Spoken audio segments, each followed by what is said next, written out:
It's really nice to be here today, and similarly to Sarah, I'm quite nervous, and also think it's probably the most important talk I've ever given, because it feels like it could actually lead to some changes. I work at Lancaster University. I work across the whole kind of food system, linking in research with people who want to use research, including farmers, including food businesses. And I work with the universities across the north of England as well. So what I'm going to say is kind of looking at what we can do here in our locality based on some of those big kind of things that Sarah's covered, and also some other areas where we can really look to reduce carbon emissions. First of all, I want to say that we can't really talk about food and climate without mentioning that food actually crosses so many other aspects of our society. So the decisions that we make about what we grow and how we use food will affect our health, our well-being, our access to food, and also our environment in ways that are beyond carbon as well, so other kinds of forms of pollution and nature. So it's really important to keep all these other kind of factors in mind when we're discussing some of the different approaches to how we could tackle this in our area. So I'm going to highlight a number of areas where we could start to look to both reduce climate impacts of our food system, but also consider how we can change our food production systems that could actually help us to reduce carbon or greenhouse gas emissions, could actually draw carbon back into the soils, into the trees, and also protect us from any impacts from climate change, particularly around water, so flooding and drought. So Sarah's really nicely covered one of my first things, which is what we eat. And she mentioned that we need these dietary shifts basically away from high meat and high dairy consumption. That's for multiple reasons. But talking about changing diets is not just a matter of saying that we should all be eating less meat and dairy and more plant-based foods and making the right choices. People also need a chance to develop the knowledge and skills to access this type of food and to be able to cook food that they might not be used to cooking, and for it to be available in their area. So some ideas around this is that we could work with local communities to increase awareness of healthy and sustainable diets and skills, give them skills shares such as cooking with veg and plant protein. And this could be through community cafes and in our schools and offering cooking classes. Public bodies such as the council and other big businesses in that area should really be using their purchasing power when it comes to buying food for their canteens or for their staff. For the schools, is really promoting more plant-based meals in these spaces where everyone gets access to them, and influence others in this area to do so as well, so other businesses. It'd be great to see the council leading by example.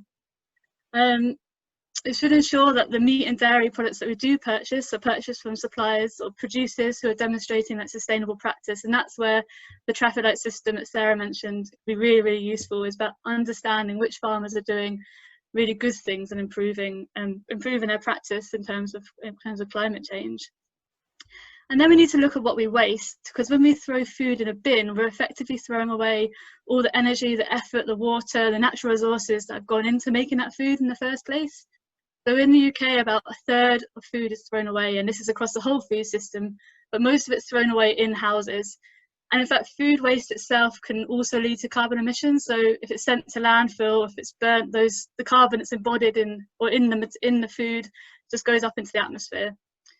There's some ideas around this is that producers selling direct to customers can bypass some of the worst issues with supermarket contracts. And you might have seen these TV programs where they show that crops are sometimes just ploughed back into the soil because they don't meet the standards of supermarkets. We should be redistributing surplus food from businesses and that kind of taken off farms where it is going to be ploughed back in. And that is already happening in this district, and it should be supported. Once again, we need more opportunities for people to learn skills around food. So how to know when stuff goes off, how to preserve stuff, how to keep stuff for longer, and how to cook with leftovers. And we need to use our food waste wisely, so it should be composted, and the compost should be used to improve the health of our soil. It should go back into our food production systems, because this actually stores carbon. And the third point, and my final point, is that we should be looking at the landscapes around us, and we want to create food landscapes that basically protect us and are protected as well for our future generations. So we need to work, it'd be great to work as a community to create a vision for how we want our local food landscape to look.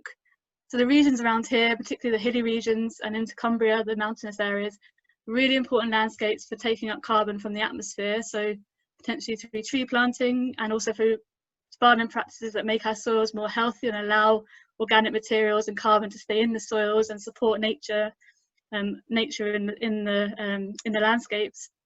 This management is also really key for protecting us from the potential threats of climate change, and in particular, we know around here the threat we have of flooding. So management in the hills could slow the flow of water down into the urban areas where most people live. So whilst the farming community around here in the northwest, it currently produces mainly dairy, beef and sheep, it doesn't mean that it's only food we can produce around here.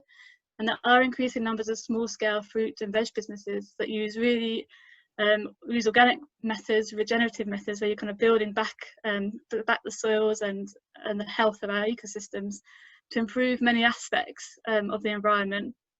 A minute left, Rachel. Thank you.